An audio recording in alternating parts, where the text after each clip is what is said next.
how do we, as leaders, build our own resilience, mood and performance? How do we create teams or tribes that respond quickly to change?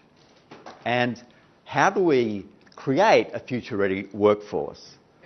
Because in the last 2 years, I've taken over 5,000 leaders through a much shorter version of this. It's usually 2 to 3 hours. But it's been people from banking, from healthcare, from the public sector, from insurance, from the not-for-profit, and they all describe something very similar, and that is unprecedented change. In fact, I've done some work also with the Defence Department, and they talk about VUCA times: volatile, uncertain, complex and ambiguous. And this is the new normal. This is what we're operating in. It's not going to change. And there are many drivers of this change. You know, there's things like the government deficit, there's things like geopolitics and the recent election of Trump and Brexit, so many volatile things. And of course, technology. And the workplace, the real root cause in the workplace is the fourth industrial revolution.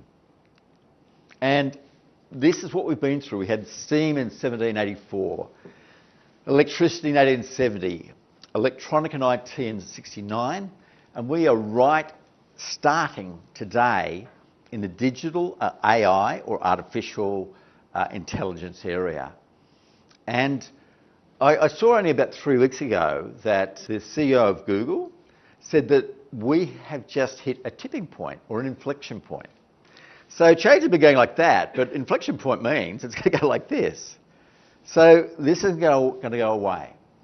So what does this mean to all our workplaces? Well, it really means these 4 things: that our clients are much more demanding. They want more features, more benefits, more services. And I did a big session just on Friday in the not-for-profit sector that are approaching the NDIS. And I can tell you that sector is being turned upside down because now the people receiving the services choose who they have. And they can change overnight if they're not happy. So clients or customers or consumers, whatever you want to call them, have much, much more control. And inside the organisation, this is meaning that this continuous and relentless innovation for customers means that we're having to collaborate much more. You know, we used to work much more by ourselves, but Harvard Business Review have just shown that collaboration has increased, or the need for it has increased 50% in the last 5 years, 50%. And what that means also is that organisational structures are constantly changing. You know, both internal and external. There's much more of a merge. So from those 4 things, who sort of resonates with that in their organisation in terms of what they're experiencing? Yeah, you know, something which we're all experiencing. And to be honest, how are we doing? Well, not that well. And these are really, really big, robust studies. The Gallup organisation has done a massive survey that shows that 87% of employees are disengaged, which means they're not actively striving in the new direction of the company.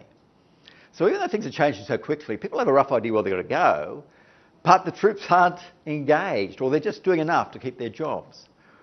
And you can see that leaders or managers, 65% of them are disengaged.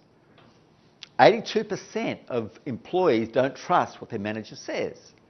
So can we see a bit of a problem here? This is just the very small part of it, because this is an estimate by PricewaterhouseCoopers and Beyond Blue that it's leading to $4.7 billion in absenteeism in Australia just for depression and stress and anxiety disorders in the workplace.